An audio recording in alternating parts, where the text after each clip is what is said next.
Add lemon to petroleum jelly, and you'll save a lot of money. Start by taking 1 lemon. To extract as much juice as possible, gently roll the lemon while pressing it with your hand.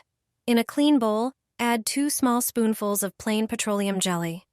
Petroleum jelly is a product many people use, but not everyone knows its wide range of applications.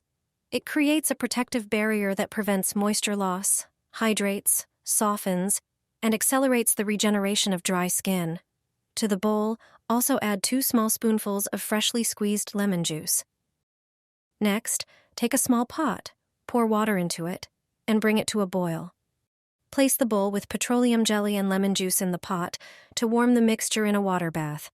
Once all the ingredients are melted and combined, prepare a small airtight container.